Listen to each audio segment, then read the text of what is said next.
Can you turn this losing position into a masterpiece? It's black to play in this position, and this is the game that I was most proud of in my chess life. The year is 2006.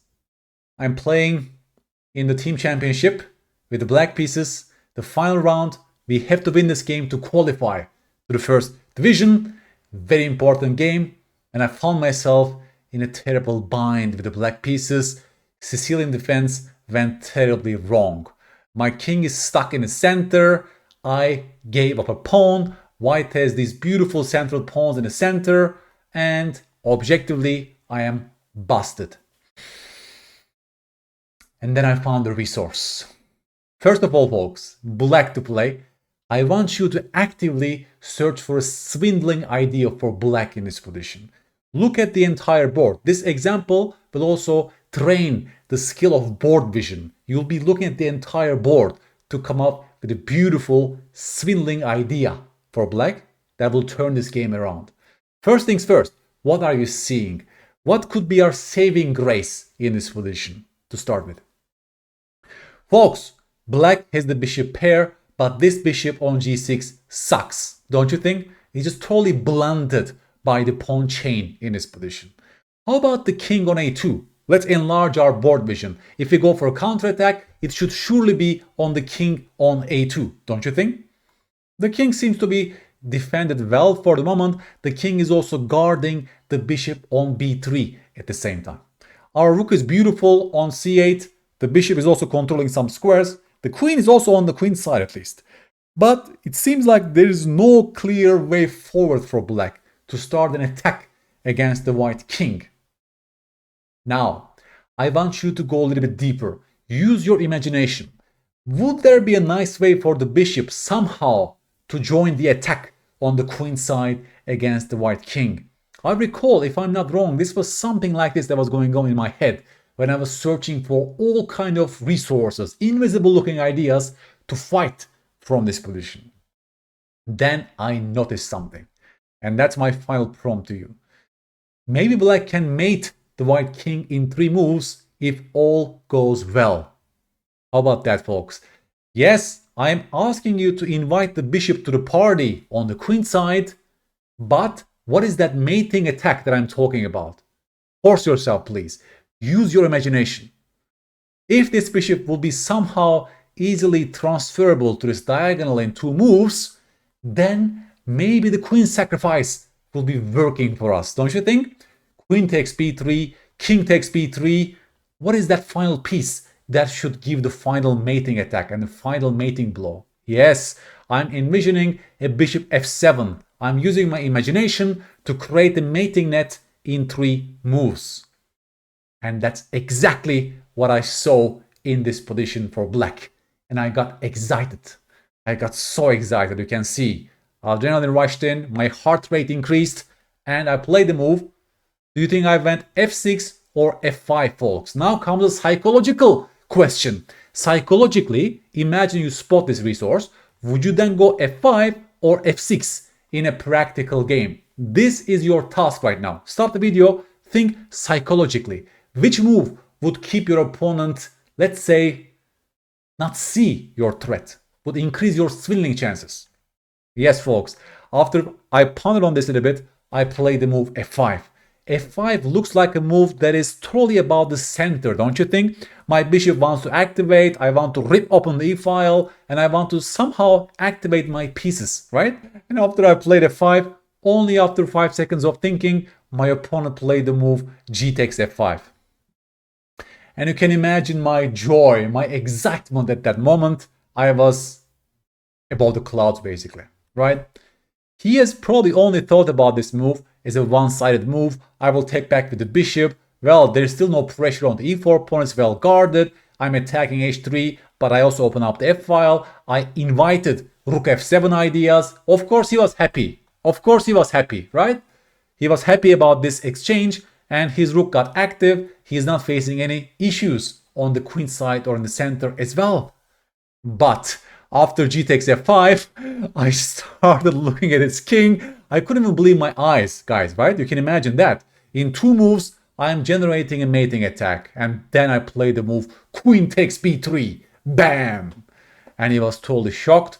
All of his teammates came next to him and they looked at his position for like 15 minutes.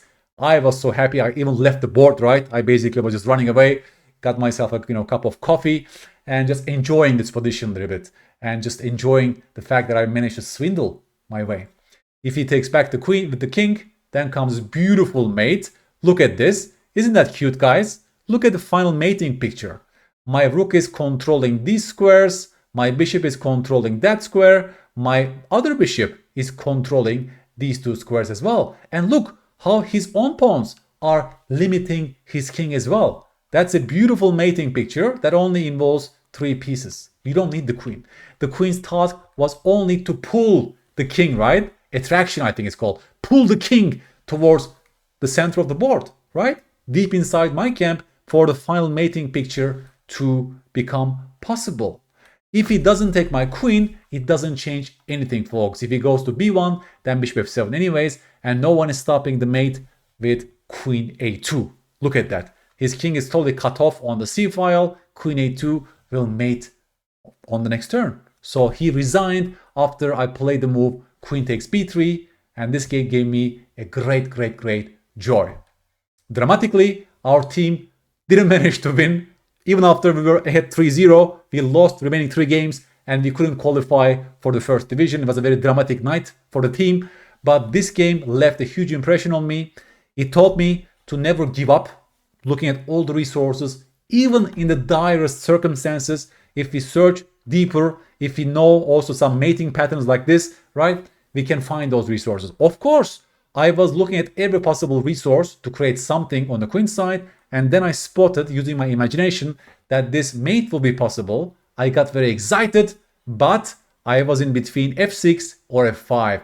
I think if I played f6, I would make my intentions too obvious. Don't you think, guys? Psychologically, if I played f6, he would probably think, why the hell did you play f6? The only function is to get this bishop to this diagonal. Then maybe he would have spotted my mate in 2 idea in this position, don't you think? I probably told myself correctly that f6 will be a one-sided move, would make my intention so obvious to him that I should try the move f5. f5 indeed looks like a move that wants to also get my rook on e8 into the picture. In this moment, he did not see all my ideas. And that's also, now I'll rotate the board for you guys.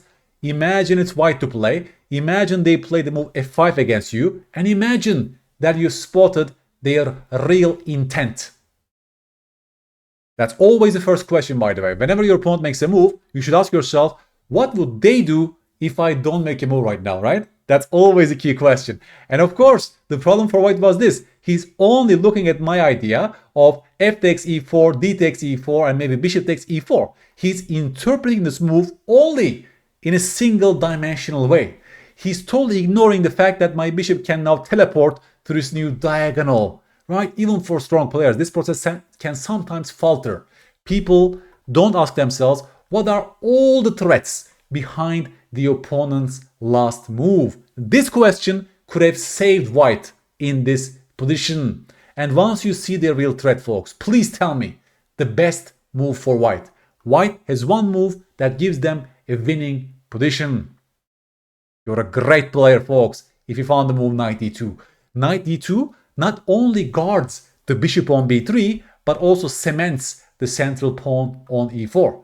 You're inviting them to take on e4, which is only helping your king, and now the black king is feeling so unsecure. Your rook became an amazing piece on the d file, and white has a completely crushing positional advantage. My attack is leading nowhere, everything is well guarded, white has a winning advantage, right? But the algorithm for white to find this move knight e2 is to be able to spot the real threat they are facing after f5, don't you think? That's why chess is a difficult game, because things are constantly changing. You have to be constantly giving your full focus and concentration on the recent changes and all the threats you're facing as a result of the opponent's last move. You cannot just miss the fact that this bishop now has a new diagonal that it can access after the move f5, right? You're only focusing on this segment of the board, this f5 move. Only e4 and d3 pawns are in your focus. You're looking at your queen and the rook, right? Your mental resources are totally directed here.